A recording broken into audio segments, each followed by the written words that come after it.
Right, back in the days when it was the Dominion Games League and then the early Cal seasons, famously, as you said earlier, the dominant team in NA was Xtreme 3, X3, the team with Rambo and K-Sharp, and a whole bunch of other legendary players as well, even some of the ones who didn't go on to later careers. There were some very good players in that team, right? At this era, if people don't know, I get why, as you say, they were super cocky, because basically at this time, the news story would be if they ever lost a map. Like occasionally, you know, DOP, the second best team, would beat like one or two, because that was another team with good play, would get like an upset win. But the joke was this other team just won every season for like what, 2 years or something. It felt like.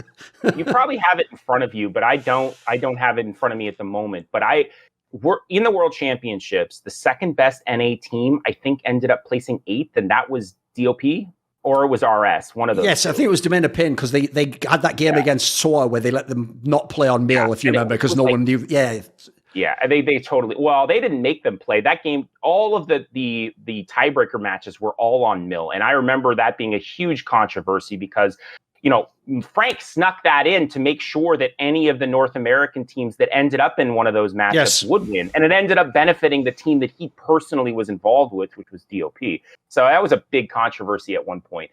No, I to your point, like that was the second best team. And honestly, the 17 through 32 was littered with US teams, and all of them, everybody kept hoping for one of those teams, like the one with Elude or, you know, TC or one of these others to step up. They were all not on the class. They just were not on the same level as those other teams from Europe. And they would just litter all of the, basically 1 through 8 spots, 1 through 7 spots with all their top. And any team that traveled from overseas was almost guaranteed a top 16 spot because they were that good and that much better. Now, I think it's a little unfair because if you'd have sent a lot of those American teams overseas, they probably would have done a fair amount to those other teams in Europe. Yeah, sure. You just didn't have that comparison because Dallas was the epicenter and everybody came to Dallas who was anybody to play a tournament.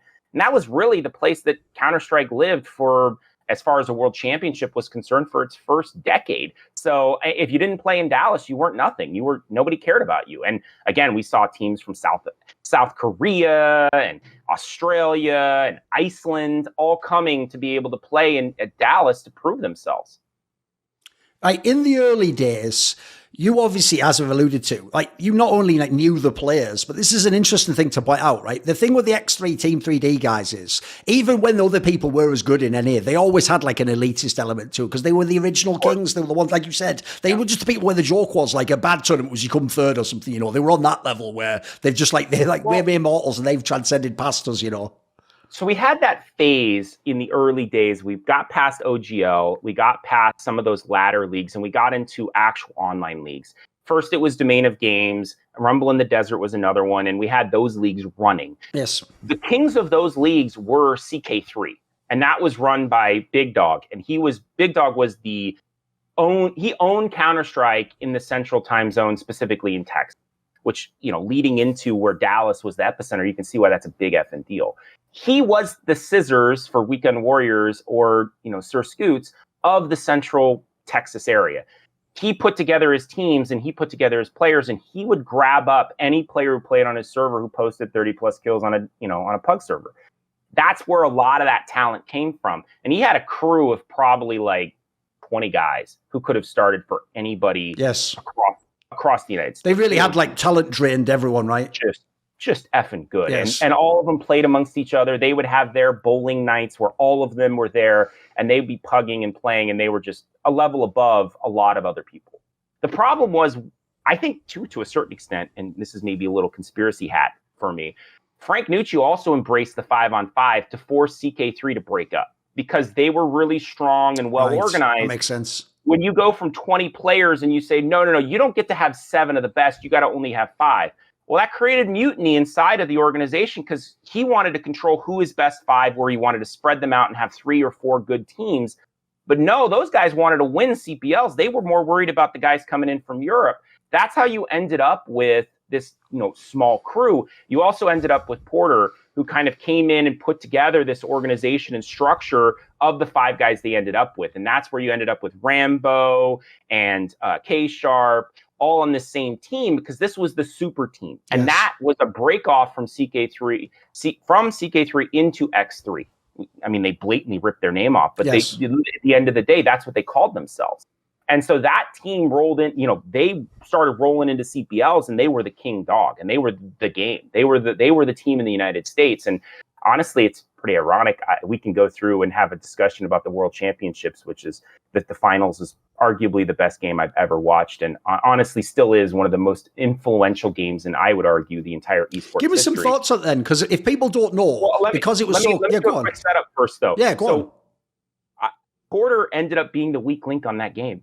And honestly, if he hadn't been on that team, I think they win the whole tournament. And so, again, no shade against him. He he helped organize it, but he failed them. They played, so one of the main maps was Nuke, and that was the game that I remember the most, and that was where they played most of the game on. He played a ramp, and he just got effing steamrolled over and over again. He wasn't holding up. He wasn't getting exchanges. He wasn't doing anything on an entry. And the old setup of Nuke was you played one guy on stairs, above the stairs, looking into the main bomb site, one on ramp, one in the bomb site on main, and then potentially one, outside, Yes. etc. The rotator then was the guy above the stairs towards ramp. Guess who that was? K-Sharp, right? That was K-Sharp. K-Sharp made his name rotating and making kills to cover Porter. So this is why he had the big, 20 kills or 30 kills or what? So it's because Correct. This guy, I see, he picked up the slack, right? Because he was in a position to be the rotator to pick up all of the kills moving into that bomb site. So he literally covered it. So, just speaking high level of that match, it was so close. It was so epically anticipated because you had both teams winning on their sides of the respective ponds of the Atlantic. And then it lived up to all expectations. And then, to your point, you'd spoke to Speakeasy CPL had been the test run of HLTV, the HLTV, not Client the or website. whatever, We're talking about the actual spectating Yes. system that you could use back then. The HLTV spectating system had been test pilot at Speakeasy and been total trash. For some miracle, it actually stayed up for 2 hours and was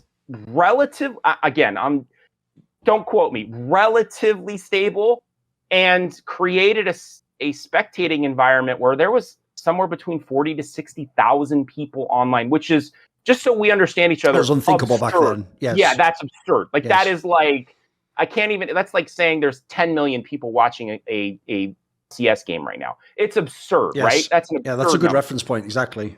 Yeah. And so that kind of viewership is just insane. And so you combine all of that in and you get a epic match.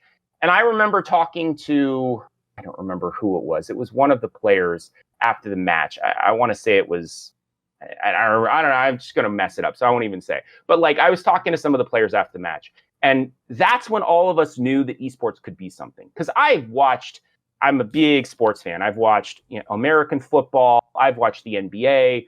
Those can deliver moments. You've seen it in the past. But all of us are talking about esports that it can be.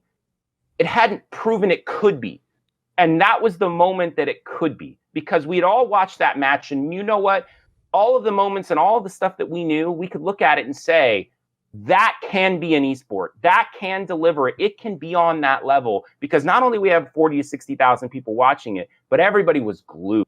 Nobody could watch anything else. The entire BYOC was empty. There wasn't a person talking. Every single kill was being screamed and yelled about by 20, probably 1,000 people watching it on site. It was intense. And that was the kind of moment that kind of said, hey, people can care about esports and gaming the same way you can care about traditional sports. We just got to grow it. We just got to get it to the place where it can be in a stadium, because it's not quite big enough yet. But it can do it. It proved that it could be done. See more cool, funny, interesting clips based on topics from my content? Well, subscribe to this channel then, or, be a pleb and don't.